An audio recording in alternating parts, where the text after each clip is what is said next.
দাওয়াতের কাজ করতে গেলে কথার কষ্ট সহ্য করতে হবে। কিসের কষ্ট? কথার কষ্ট। সব নবীরা সহ্য করছে। সূরা আনআমের 34 নম্বর আয়াতে আল্লাহ বলেন, ওয়ালাকাদ কুযযিবাত রুসুলুম মিন ক্বাবলিক ফাসবারু আলা মা কুযযিবু ওয়া উযিবু হাত্তা আতাহুম রাসূলুনা। নবী আপনার পূর্বে যত রাসূল দুনিয়াতে পাঠানো হয়েছে, সমস্ত রাসূলকে কষ্ট দেওয়া হয়েছে, কষ্ট দেওয়া হয়েছে, কুযযিবু মিথ্যাবাদী সাব্যস্ত করা হয়েছে। এরপরেও তারা এই কথাগুলা ধারণ করেছে, এই কথাগুলোর উপর তারা অটল থেকেছে, তারা সৎ কাজ করেছে, এই কথাগুলা তারা সহ্য করে নিয়েছে। এই জন্য দাওয়াতের কাজ করতে গেলে কেউ যদি আপনাকে মিথ্যাবাদী বলে, এটা আপনাকে সহ্য করতে হবে। অনেক মাহফিলে অনেক আলোচনা করে, ঠিক না? দেখা যায় কর্তৃপক্ষের অনেকে আইসা তাকে বাধা দেয়, বলে কি হুজুর আপনি এটা ঠিক বলেন নাই। এই কিনা বললে ওই আলোচক এটাকে ধৈর্যের সাথে নিতে হবে, কারণ তাদের এই স্বভাব আবু জাহেল মার্কা স্বভাব। এই জন্য এটা নিতে হবে সঠিকভাবে। এটা তো বল 4 নম্বর শর্ত হলো কথা এটা সহ্য করতে হবে। আরেকটা হলো কর্মের আঘাত। বলেন কিসের আঘাত? এটাও সহ্য করতে হবে। সহিহ বুখারীর বর্ণনা 240 নম্বর হাদিস। عن عبد الله بن مسعود رضي الله تعالى عنه عبد الله بن مسعود رضي الله تعالى عنه বর্ণনা بينما يصلي رسول الله صلى الله عليه وسلم بفناء الكعبة একবার আল্লাহর নবী কাবা চত্বরে নামাজ আদায় করতেছে। নামাজ আদায় করার সময় আশেপাশে কাফেররা বসে আল্লাহ নবীর এই নামাজ আদায়ের দৃশ্য দেখতেছে। কাফেরদের মধ্যে একজন বলতে লাগলো,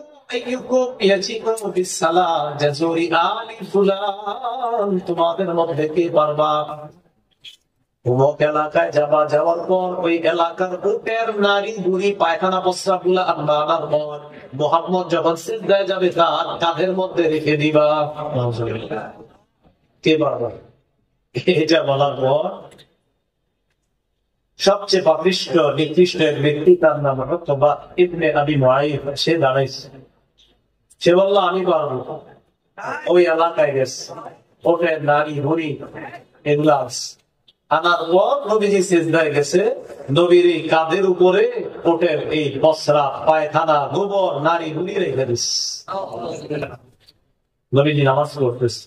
আব্দুল্লাহ ইবনে মাসউদ রাদিয়াল্লাহু তাআলা আনহু বলেন, লা উগাইরু শাইআ লাউ কানা লি মানআ। আমার কিছু করার ছিল না, হায় যদি আমি বাধা দিতে পারতাম। এটা বলতেছে ফাজাআলা বা'দুহুম ইউহিলু ইলা বা'দিন। নবীজি সিজদার মধ্যে আছে। একবার কল্পনা করেন, আল্লাহ নবী সিজদায়, তার কাঁধের উপরে উটের নারী বুড়ি গুলা দেওয়া। কাফেররা পাশ থেকে হাসাহাসি করতেছে। হাসতে হাসতে একজন আরেকজনের উপর লুটুপুটু খায়। হাসতে হাসতে একজন আরেকজনের উপর পড়ে যাচ্ছে। দেখো দেখো মুহাম্মদ কি করে। এইভাবে নবীজিকে কষ্ট দিয়েছে, কর্মের কষ্ট। কিন্তু রাসূল সাল্লাল্লাহু আলাইহি সাল্লাম এই কর্মের কষ্ট এটা সওয়ার পরেও আল্লাহ নবী সাল্লাল্লাহু আলাইহি সাল্লাম দাওয়াত অবিচল ভাবে দিয়েছেন। তিনি আল্লাহ নবী আহ্বান করতে লাগলেন, ইয়া বনি ফিহর ইয়া বনি আদি লিবতুনি কুরাইশ। হে বনি ফিহর, হে বনি আদি। কুরাইশের অনেকগুলো এলাকার নাম বলে ডাক দিয়েছে। ডাক দেওয়ার পর নবী সাল্লাল্লাহু আলাইহি সাল্লাম তাদেরকে আহ্বান করে সকলকে ডাকলেন। আবু লাহাব ওয়া কুরাইশ। আবু লাহাব আসলো, কুরাইশরা আসলো। ফাজাআলা আর-রাজুলু, কোন ব্যক্তি যদি দেখতেন তিনি না যাইতে পারতেন, আরসালা রাসূলান লিয়ানজুরাল্লাহু। সাফা পাহাড়ের উপর উঠার পর আল্লাহ নবী যখন জাতিকে আহ্বান করলেন, তোমাদের সাথে আমার কথা আছে। বিভিন্ন মানুষ দলে দলে আগমন করতে লাগলেন। কুরাইশরাও আসতে লাগলো। কুরাইশরা আসলো, আবু লাহাব আসলো। যে ব্যক্তি আসতে পারল না সে একজনকে পাঠায় দিল, দেখো তো মুহাম্মদ কেন ডাকছে। এটা দেখার জন্য একজনকে পাঠায় দিচ্ছে। তো নবী পাহাড়ের উপরে দাঁড়ায় বলতেছে, أرأيتكم لو أخبرتكم أن خيلا بالوادي تريد أن تظهر عليكم أكنتم مصدقيا নবীজি বললেন, তোমাদের কি মনে হয় আমি যদি তোমাদেরকে বলি এই পাহাড়ের পিছনে একদল শত্রু বাহিনী অপেক্ষা করতেছে যারা তোমাদের উপর অতর্কিত হামলা চালাবে? এই পাহাড়ের পিছনে একদল সৈন্য বাহিনী আছে, তারা তোমাদের উপর অতর্কিত হামলা চালাবে। কুনতুম মুসাদ্দিকিয়া, তোমরা কি আমার কথা বিশ্বাস করবা? তারা জবাব দিলেন, মা জাররাবনা আলাইকা ইল্লা সিদকা। সবাই জবাব দিলেন, না আম্মা জাররাবনা আলাইকা ইল্লা সিদকা, আমরা আপনাকে অবশ্যই বিশ্বাস করব মুহাম্মদ, তোমার কথা অবশ্যই আমরা বিশ্বাস করব, কারণ তুমি কখনো সত্য ছাড়া মিথ্যা কথা বলো না। আমরা পরীক্ষা করে দেখেছি তুমি সদা সর্বদা সত্য কথা বলো। এটা বলার পর নবীজি বললেন, ফাইন্নী আনা নাযীরুল লাকুম বাইনা ইয়াদাই আযাবিন শাদীদ, আমি তোমাদেরকে যন্ত্রণাদায়ক আযাবের ব্যাপারে ভীতি প্রদর্শন করছি, কঠিন শাস্তি আছে। লা ইলাহা ইল্লাল্লাহ মানো, এটা না মানলে কঠিন শাস্তি। এই কথা বলার পর আবু লাহাব পাথর নিয়ে দাঁড়াইছে। আবু লাহাব বলল, তাব্বান লাকা সাইরাল ইয়াউম আলিহাদা জামাআতানা,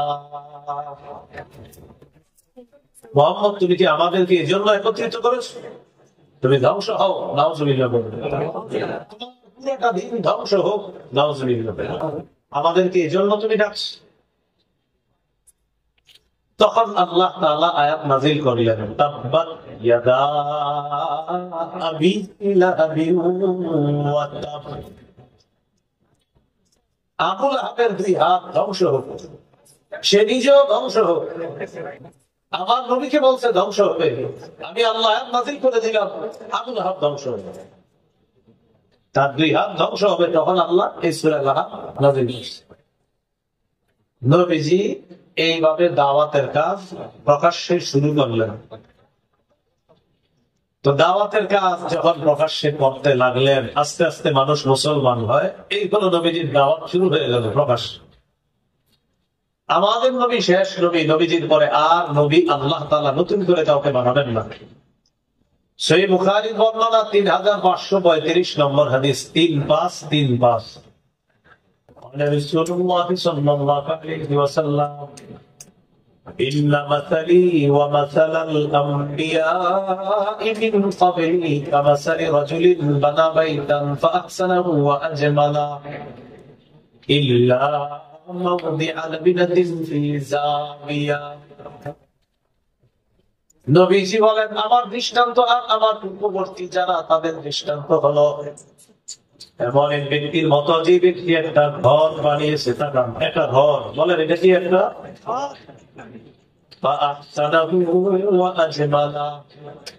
ঘরটা সুন্দরভাবে সাজিয়েছে, ইল্লা মাওদিআ লাবিনাতিন ফি যাবিয়া, ঘরের কোনায় একটা ইটের জায়গা পরিমাণ ফাঁকা আছে। বলেন তো সবাই, ঘরটি সমাপ্ত না অসমাপ্ত?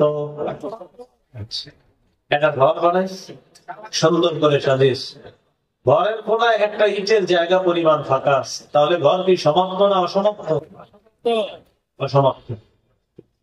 তো فجعل الناس يطوفون به ويعجبون له ويقولون هل وضعت هذه اللبنة।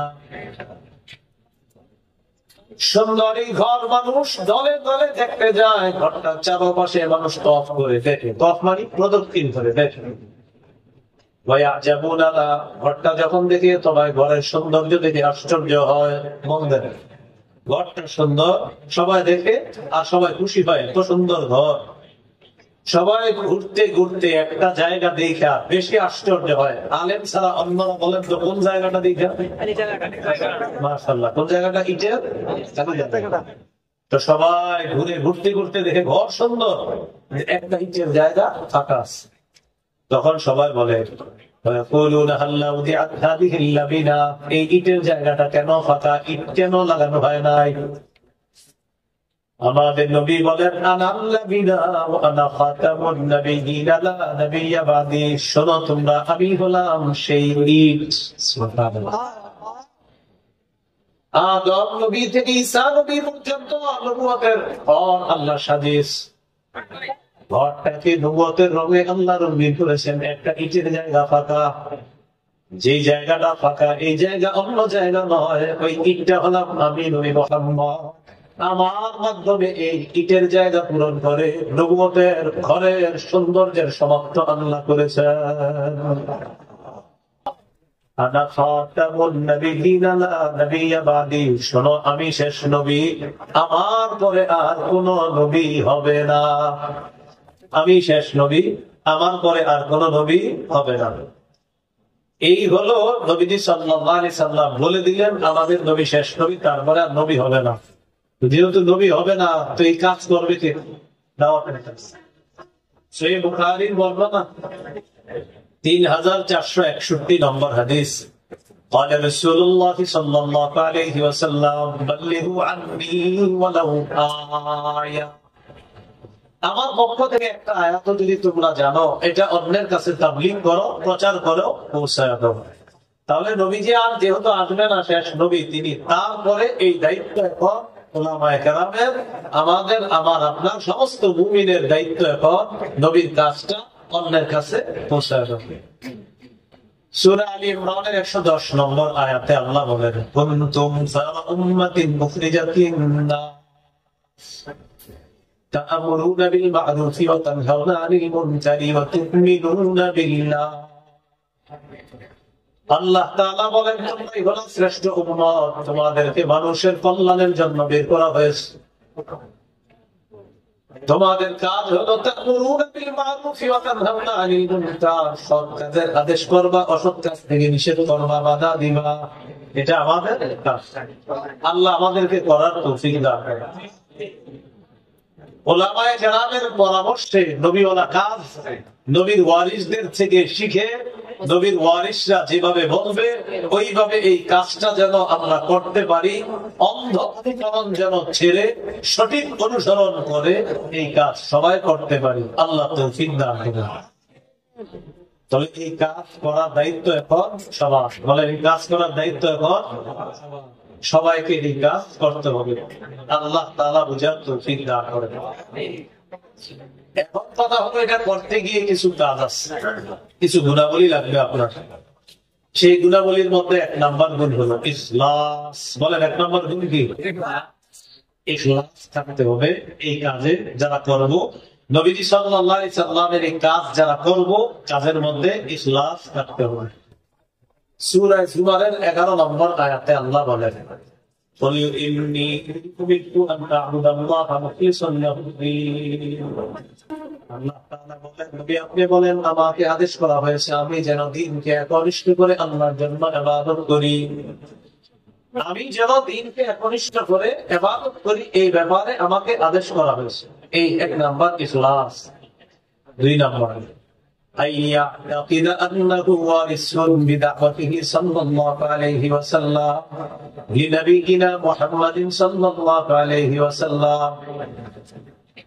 যতজন ব্যক্তি কাজ করবে সবার এটা বিশ্বাস করতে হবে, আমি এই কোরআন সুন্নাহ প্রচার করার ক্ষেত্রে আমি আল্লাহর নবীর একজন ওয়ারিস। এই কথাটা বিশ্বাস করা, এই কথা কি করা? বিশ্বাস করা। আমরা নবীর ওয়ারিস।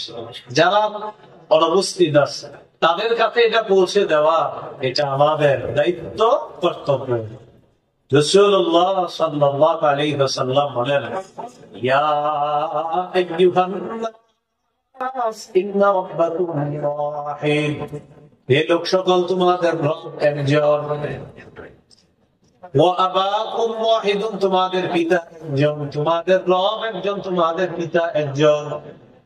ألا لا فضل لعربي على عجمي ولا لعجمي على عربي ولا لأحمر على أسود ولا لأسود على أحمر إلا بالتقوى। নবীজি বলেন আরবের উপর অনারবের কোনো প্রাধান্য নাই, অনারবের উপর আরবের কোন শ্রেষ্ঠত্ব নাই, কালোর উপর লালের কোন শ্রেষ্ঠত্ব নাই, লালের উপর কালা মানুষের কোন শ্রেষ্ঠত্ব নাই। নবীজি বলেন পার্থক্য হবে ইল্লা বিত্তাকওয়া, তাকওয়ার মাধ্যমে হবে পার্থক্য। কিসের মাধ্যমে? তাকওয়া। তোমরা সবাই কাজ করবা, সাদা হও, কালো হও, লাল হও, যে রঙের হও কাজ করবা, তোমাদের মাঝে কোনো শ্রেষ্ঠত্ব নাই, শ্রেষ্ঠত্ব হবে তাকওয়ার ভিত্তিতে।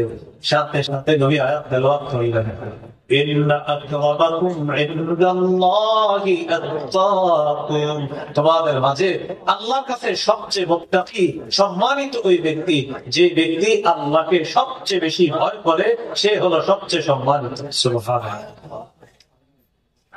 তো রাসূলুল্লাহ সাল্লাল্লাহু আলাইহি সাল্লাম এটা বলার পর বললেন, আলা হাল বাল্লাগতু, আচ্ছা আমি কি আমার দায়িত্ব পালন করেছি? নবীজি বললেন। সবাই বললেন ক্বালু বালা ইয়া রাসূলুল্লাহ, জি হুজুর আপনি আপনার দায়িত্ব পালন করেছেন। নবীজি বললেন, আলা ফালিয়ুবাল্লিগিশ শাহিদুল গায়বা, এখানে যারা উপস্থিত আছে অনুপস্থিত যারা আছে তাদের কাছে আমার এই দাওয়াত, এই দায়িত্ব তোমরা পৌঁছায় দিবা। তাহলে আমরা সবাই এই দায়িত্ব এখন পৌঁছানোর জন্য এটা আমাদেরকে আদেশ করা হয়েছে, দায়িত্ব সকলকে পৌঁছাইতে হবে। 3 নাম্বার গুণ, আইয়াকুনা সাবিতা, অটল থাকতে হবে, মজবুত থাকতে হবে। নবীর কাজ করতে গিয়ে কোন রকম হতাশ হওয়া যাবে না। সূরা আনকাবুতের মধ্যে আল্লাহ বলেন, ওয়ালাকাদ আরসালনা নূহান ইলা কওমিহি ফালাবিথা ফীহিম আলফা সানাতিন ইল্লা 50 আমা। আল্লাহ তাআলা বলেন, নবীকে আমি তাদের জাতির মাঝে প্রেরণ করলাম। নূহ নবী তাদেরকে দাওয়াত দিলেন 950 বছর, 50 বছর কম 1000 বছর। নূহ নবী দাওয়াত দেওয়ার পর জাতি যখন জুলুম করলো, فأخذهم الطوفان وهم ظالمون, জাতি যখন জালেম সাব্যস্ত হলো, প্লাবন বন্যা এসে তাদেরকে পাকড়াও করলো, জালেম অবস্থায় তাদেরকে শেষ করে দিল, ধ্বংস করে দিল। নূহ নবী 950 বছর অবিচলতার সাথে দাওয়াত দিয়েছেন, কখনো দাওয়াত থেকে তিনি পিছপা হন নাই। 4 নাম্বার গুণ, দাওয়াতের কাজ করতে গেলে কথার কষ্ট সহ্য করতে হবে। কিসের কষ্ট?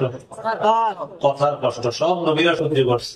সূরা আন-নাহলের 34 নম্বর আয়াতে আল্লাহ বলেন, ওয়ালাকাদ কুযযিবাত রুসুলুম মিন ক্বাবলিক ফাসবারু আলা মা কুযযিবু ওয়া উযিবু হাত্তা আতাহুম রাসূলুনা। নবী আপনার পূর্বে যত রাসূল দুনিয়াতে পাঠানো হয়েছে, সমস্ত রাসূলকে কষ্ট দেওয়া হয়েছে, বহু কষ্ট দেওয়া হয়েছে, কুযযিবু মিথ্যাবাদী সাব্যস্ত করা হয়েছে। এরপরেও তারা এই কথাগুলা ধারণ করেছে, এই কথাগুলোর উপর তারা অটল থেকেছে, তারা সৎ কাজ করেছে, এই কথাগুলো তারা সহ্য করে নিয়েছে। এই জন্য দাওয়াতের কাজ করতে গেলে কেউ যদি আপনাকে মিথ্যাবাদী বলে, এটা আপনাকে সহ্য করতে হবে। অনেক মাহফিলে অনেক আলোচনা করে, ঠিক না? দেখা যায় কর্তৃপক্ষের অনেকে আইসা তাকে বাধা দেয়, বলে কি হুজুর আপনি এটা ঠিক বলেন নাই।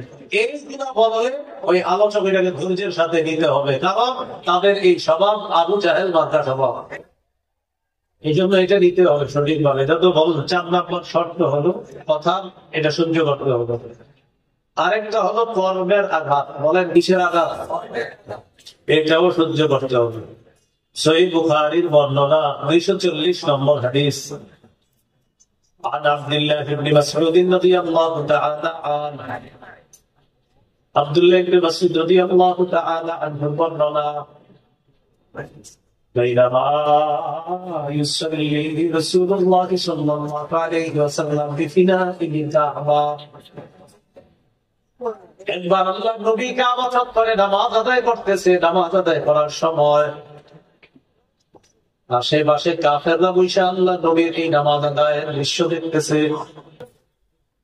কাফেরদের মধ্যে একজন বলতে লাগলো,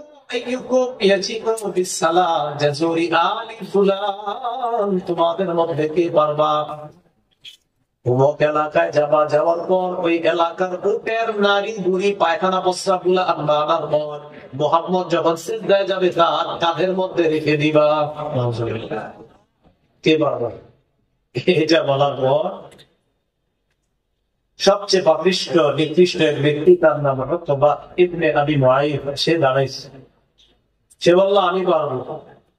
ওই এলাকায় গেছে, ওঠে নারী বুড়ি এগুলা আছে। আনার পর নবীজি সিজদায় গেছে, নবীর এই কাঁধের উপরে ওটের এই পসরা, পায়খানা, গোবর, নারী বুড়ি রেখে দিস। নবীজি নামাজ পড়তেছে। আব্দুল্লাহ ইবনে মাসউদ রাদিয়াল্লাহু তাআলা আনহু বলেন, লা উগাইরু শাইআ লাউ কানা লি মানআ। আমার কিছু করার ছিল না, হায় যদি আমি বাধা দিতে পারতাম। এটা বলতেছে। ফাজাআলা বা'দুহুম ইউহিলু ইলা বা'দিন। নবীজি সিজদার মধ্যে আছে, একবার কল্পনা করেন আল্লাহ নবী সিজদায়, তার কাঁধের উপরে উটের নারী বুড়ি গুলা দেওয়া। কাফেররা পাশ থেকে হাসাহাসি করতেছে, হাসতে হাসতে একজন আরেকজনের উপর লুটুপুটু খায়, হাসতে হাসতে একজন আরেকজনের উপর পড়ে যাচ্ছে। দেখো দেখো মোহাম্মদ কি করে। এইভাবে নবীজিকে কষ্ট দিয়েছে, কর্মের কষ্ট। কিন্তু রাসূল সাল্লাল্লাহু আলাইহি সাল্লাম এই কর্মের কষ্ট এটা সবার পরেও আল্লাহ নবী সাল্লাল্লাহু আলাইহি সাল্লাম দাওয়াত অবিচল ভাবে দিয়েছেন, তিনি পিছপা হন নাই। সহিহ বুখারীর বর্ণনা 4815 নম্বর হাদিস। একবার নবীজি কাবা চত্বরে দাঁড়ায় রয়েছে। ইদ আকবাল উকবা ইবনে আবি মুআইদ। উকবা ইবনে আবি মুআইদ নামে একটা পাপিষ্ঠ আসছে। আসার পর নবীজির গলার মধ্যে এইভাবে চাদর দিয়া পেঁচাইছে। লাওয়া সাওবাহু ফি উনুকিহি। এইভাবে নবীর কাঁধে চাদর দিয়া পেঁচাইছে। পেঁচায়া সাদাকাহু বিহি খালকান শাদীদা। দুই দিক দিয়ে এইভাবে চাদর দিয়া টান দিছে। এইভাবে টান দিছে। কল্পনা আনেন, এইভাবে টান দিছে। টান দেওয়ার পর ফাঁসি লাগলে মানুষের যেমন কষ্ট হয়, আমাদের নবীর এরকম কষ্ট হচ্ছে। টান দিছে, জোরে টান দিছে, খুব কষ্ট হইতেছিল। ফাজা আবু বকর